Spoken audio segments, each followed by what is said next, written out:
Hariom students, आज हम लोग विशेषण पढ़ने जा रहे हैं। इससे पहले आपने पढ़ा होगा संज्ञा। हमने पढ़ाया था संज्ञा। संज्ञा किसे कहते हैं? तो आपने ये समझा था कि दुनिया में जितने भी नाम हैं वो सब के सब क्या कहलाते हैं? संज्ञा। तो इसकी परिभाषा थी कि जितने भी नाम हैं वो सारे के सारे संज्ञा हैं। तो व्यक्ति, वस्तु, स्थान, भाव सभी के नाम को हम संज्ञा कहते हैं। नेक्स्ट, दूसरे क्लास में आपने पढ़ा सर्वनाम। जो संज्ञा के स्थान पे आता है वो सारे शब्द सर्वनाम कहलाते हैं।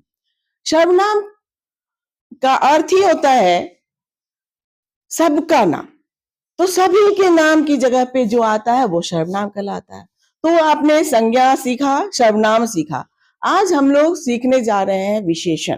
विशेषण का मतलब होता है जो संज्ञा और सर्वनाम की विशेषता बताता है, उनके गुण और दोष को बताता है, वो सब क्या कहलाते हैं? विशेषण कहलाते हैं। जैसे आपने देखा यहाँ वाटिका में रंग बिरंगे फूल हैं। वाटिका नाम है और फूल भी एक नाम है, लेकिन फूल कैसे हैं? रंग बिरंगे हैं। देखो यहाँ पे एक लड़की है, वो गुलाबी रंग के का कपड़ा पहनी है। तो गुलाबी क्या हो गया? इस लड़की का कपड़े का विशेषण हो गया गुलाबी। उसके कपड़े कैसे हैं? गुलाबी। पेड़ पर कुछ चिड़िया बैठी है। अब पेड़ पे चिड़िया बैठी है, पर कितनी बैठी है? कुछ, पता नहीं, काउंट नहीं कर पा रहे हैं, पर कुछ चिड़िया। तो यहाँ कुछ क्या हो गया? विशेषण। वाटिका में रंग बिरंगे फूल खिले हैं, पेड़ पर कुछ चिड़िया बैठी है, ये सब के सब क्या कहलाएंगे? विशेषण। इन सब में कुछ, रंग बिरंगे, जितने भी कलरफुल हैं, ये सब के सब क्या है? विशेषण है। यानी कि ये यहाँ पे फूल चिड़िया की विशेषता बता रहा है कि कितने हैं, तो कुछ है। यहाँ वाटिका में रंग बिरंगे फूल है, फूल की विशेषता बता रहा है कि कैसे फूल हैं, तो रंग बिरंगे हैं। तो ये क्या हो गया? विशेषण। तो किसी संज्ञा या सर्वनाम शब्द की विशेषता बताने वाले शब्द को विशेषण कहते हैं। साथ ही जिस शब्द की विशेषता बताई जाती है उसे विशेष्य कहते हैं। किसी संज्ञा या सर्वनाम, ये हमारी ये विशेषण की परिभाषा है। किसी संज्ञा या सर्वनाम शब्द की विशेषता बताने वाले शब्द को विशेषण कहते हैं, और साथ ही जिस शब्द की विशेषता बताई जाती है उसे विशेष्य कहते हैं। जैसे वाटिका में रंग बिरंगे फूल है, फूल की विशेषता है रंग बिरंगे। मेरे पास एक खिलौना है। कितने खिलौने? खिलौने की क्या विशेषता है? एक। ठीक है। देन पेड़ पर कुछ चिड़िया बैठी है। कितनी चिड़िया? कुछ। तो फूल, खिलौना, चिड़िया, फूल की विशेषता है रंग बिरंग, क्या है? विशेष। अच्छा, यहाँ साथ ही जिस शब्द की विशेषता बताई जाती है उसे विशेष्य कहते हैं। जैसे वाटिका में रंग बिरंगे फूल खिले हैं, तो विशेषण है रंग बिरंगे, लेकिन किसकी विशेषता बता रहा है? फूल की। तो फूल क्या हो गया? विशेष्य। वहीं पे मेरे पास एक खिलौना है, तो खिलौने की विशेषता क्या है? एक। तो ये विशेषण हो गया, लेकिन किसकी विशेषता बता रहा है? खिलौने की। तो खिलौना क्या हो गया? विशेष्य। पेड़ पर कुछ चिड़िया बैठी हैं। कुछ विशेषण शब्द है, आपने पढ़ा अभी, लेकिन किसकी विशेषता बता रहा है? चिड़िया की। तो चिड़िया क्या हो गया? विशेष्य। तो हम कैसा और कितना लगा करके हम शब्द प्रश्न बना करके भी हम विशेषण की पहचान कर सकते हैं। नेक्स्ट, विशेषण के भेद। विशेषण के 4 भेद होते हैं: गुणवाचक विशेषण, परिमाणवाचक विशेषण, संख्यावाचक विशेषण और सार्वनामिक विशेषण। सबसे पहले हम पढ़ेंगे गुणवाचक विशेषण। जो शब्द किसी संज्ञा तथा सर्वनाम के गुण, दोष, दशा, अवस्था आदि का बोध कराते हैं उन्हें गुणवाचक विशेषण कहते हैं। जैसे हमने पढ़ा, संज्ञा के 4 भेद है, गुणवाचक विशेषण, अच्छा विशेषण के 4 भेद है: गुणवाचक विशेषण, संख्यावाचक विशेषण, परिमाणवाचक विशेषण और संकेतवाचक विशेषण या सार्वनामिक विशेषण। संकेतवाचक विशेषण में हम आएंगे तो बताएंगे कि इसे सार्वनामिक विशेषण भी क्यों कहते हैं। ठीक है, तो इस तरह से आप देखेंगे। अब गुणवाचक विशेषण में देखिए कि जो विशेषण संज्ञा या सर्वनाम की गुण, दोष, रंग इत्यादि को बताते हैं, उन्हें हम गुणवाचक विशेषण कहते हैं। जैसे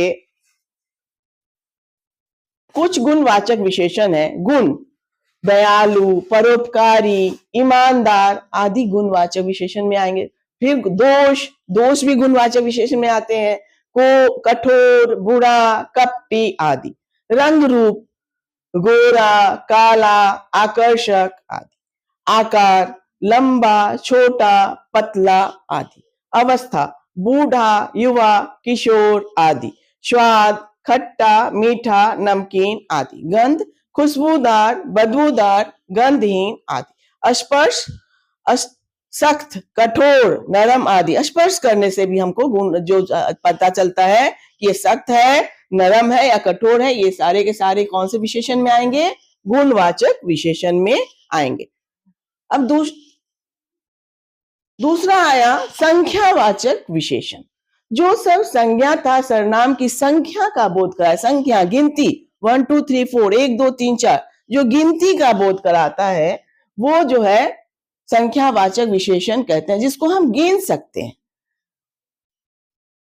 जैसे यहाँ पे कितने सेब हैं? 4 सेब हैं, तो 4 सेब क्या कहलाए? गुणवाचक विशेषण कहलाएंगे। ठीक है, हम गिन सकते हैं कितने सेब हैं? 4 हैं, तो ये गुणवाचक विशेषण में आएगा। सॉरी, संख्यावाचक विशेषण में आएगा। कितने सेब हैं? 4, 1 2 3 4। 4 तो संख्या, गिनती कर सकते हैं, तो ये संख्यावाचक विशेषण में आएगा। नेक्स्ट, संख्यावाचक विशेषण के भी 2 भेद हैं। निश्चित संख्यावाचक विशेषण, अनिश्चित संख्यावाचक विशेषण। निश्चित संख्यावाचक विशेषण वो होता है जिससे आपने देखा अभी 4 सेब हैं। कितने सेब हैं? 4, हम काउंट कर लिए 1 2 3 4 सेब हैं। लेकिन वही तो वो इस तरह से जिसके 4 6 8, 4 सेब, 4 लड़के, 8 बच्चे, 100 से कुछ भी कह सकते हैं। इस तरह की चीज जिनको हम गिन सकते हैं, वो संख्यावाचक विशेषण में, निश्चित संख्यावाचक विशेषण में आएगा। और दूसरा हुआ अनिश्चित संख्यावाचक विशेषण। अनिश्चित संख्यावाचक विशेषण में अभी ये निश्चित संख्यावाचक विशेषण में दिखा रहे हैं कि कितने फल हैं? 1 2 3 4 5 फल हैं, तो ये निश्चित संख्यावाचक विशेषण में आ गया। अनिश्चित संख्यावाचक विशेषण जो अनिश्चित संख्या को दर्शाते हैं, उदाहरण कुछ, कई, अधिक आदि, ये सब अनिश्चित संख्यावाचक विशेषण कहलाएंगे। ठीक है, जैसे कुछ लड़के हैं।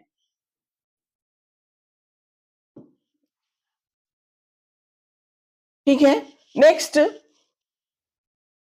देखिए अनिश्चित संख्यावाचक विशेषण क्या होता है? अनिश्चित संख्या को दर्शाते हैं ये। उदाहरण कुछ, कई, अधिक। अब यहाँ पे हम बहुत सारे लोग हैं, इनको काउंट नहीं कर सकते हैं, तो कहेंगे यहाँ बहुत ज्यादा अधिक लोग हैं, या कम है तो कुछ लोग हैं, कई लोग हैं। इससे हमें पता नहीं चलता है कि वो कितने हैं। तो ऐसे जब शब्द हो तो हम वहां पे कहेंगे ये अनिश्चित संख्यावाचक विशेषण है। नेक्स्ट है परिमाणवाचक विशेषण। परिमाण का मतलब ये होता है तौल, नाप तौल, जिसको हम नाप या तौल सकते हैं। ठीक है, तो इसकी परिभाषा में हम लिखेंगे जो संज्ञा या सर्वनाम की मात्रा को दर्शाता है उसे परिमाणवाचक विशेषण कहते हैं। उदाहरण, मेरे पास थोड़ा दूध है। दूध कितना है? थोड़ा है। दूध को हम नाप के ही दे सकते हैं, उसको हम वजन लेकिन हम उसको काउंट नहीं कर सकते, गिन नहीं सकते। जो चिन को गिन नहीं सकते, हम नाप सकते हैं या तौल सकते हैं। वही सब जो है परिमाणवाचक विशेषण में आएगा। तो यहाँ कुछ, थोड़ा जो है यहाँ पे क्या हो गया? परिमाणवाचक विशेषण है। दूध कितना है? तो थोड़ा है, तो थोड़ा क्या हो गया? परिमाण। राम ने 4 मीटर कपड़ा खरीदा। 4 मीटर, कितना? 4 मीटर। हम काउंट नहीं करते हैं, कपड़े जब खरीदने जाते हैं तो स्केल से नाप के कपड़े दिया जाता है। तो यहाँ कपड़ा ये क्या है? 4 मीटर, पूरा 4 मीटर। 4 नहीं, 4 मीटर पूरा लेंगे, ये हो गया आपका परिमाणवाचक विशेषण। अब परिमाणवाचक विशेषण के भी कितने हैं? 2 भेद होते हैं, निश्चित परिमाणवाचक विशेषण और अनिश्चित परिमाणवाचक विशेषण। जिन विशेषण शब्दों से संज्ञा या सर्वनाम के निश्चित परिमाण का बोध होता है उसे निश्चित परिमाणवाचक विशेषण कहते हैं। ठीक है, जैसे माँ ने 5 किलो चावल खरीदा। कितना खरीदा? काउंटिंग में 5 किलो वजन करके खरीदा, तो 5 किलो हो गया निश्चित परिमाणवाचक विशेषण। ठीक है, अनिश्चित परिमाण, जिन विशेषण शब्दों से संज्ञा सर्वनाम के निश्चित परिमाण का बोध नहीं होता है, ये ध्यान देना है, नहीं होता है। निश्चित संख्या या निश्चित नापतोल का बोध नहीं होता है, वो क्या हो गया? अनिश्चित परिमाणवाचक विशेषण। जैसे मुझे कुछ फल दो, फल काउंट करके नहीं, ऐसे उठा के दे दो, या फल को हम तौलते हैं तो उस समय वो परिमाणवाचक विशेषण होता है, काउंट करते हैं, गिनते हैं तो वो संख्यावाचक में है। यहाँ पे ऐसे उठा के दे दो तो हो गया अनिश्चित परिमाणवाचक विशेषण। देन सार्वनामिक विशेषण, जो विशेषण सर्वनाम से संबंधित होता है उसे सार्वनामिक विशेषण कहते हैं। उदाहरण, यह मेरा अपना घर है, यह खिलौना उसका है। सार्वनामिक विशेषण सांकेतिक, इसको सांकेतिक विशेषण भी कहते हैं, इशारे से। तो यहाँ पे वह खिलौना उसका है, इशारा किस जगह पे किया है? वह। और ये ज्यादातर क्या होता है? किसी भी नाम, संज्ञा या सर्वनाम से पहले आता है। यहाँ वह जो आया खिलौना से पहले, नाम से पहले आया, या सर्वनाम से पहले आया है और इशारे करके बताया यह मेरा अपना घर है, वह खिलौना उसका है। तो यह और वह क्या हो गया? सार्वनामिक विशेषण। आप लोग इस तरह से विशेषण के एक्टिविटी भी कर सकते हैं। एक एक्टिविटी ये है, देखिए, विशेषण है, विशेषण के चारों भेद है, उनकी परिभाषा है, किसे कहते हैं, है ना।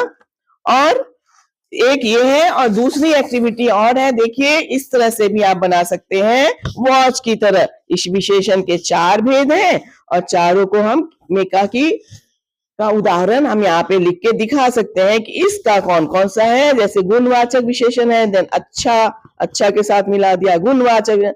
नमकीन गुणवाचक विशेषण हो गया। देन कुछ संख्यावाचक विशेषण, दूसरा संख्यावाचक विशेषण, कुछ परिमाणवाचक विशेषण में भी आएगा। 8 बच्चे संख्यावाचक विशेषण। इस तरह से आप लोग एक्टिविटी भी करेंगे, इसको बनाएंगे, गतिविधि करेंगे, हिंदी गतिविधि, और इसको ठीक से पढ़ के समझेंगे।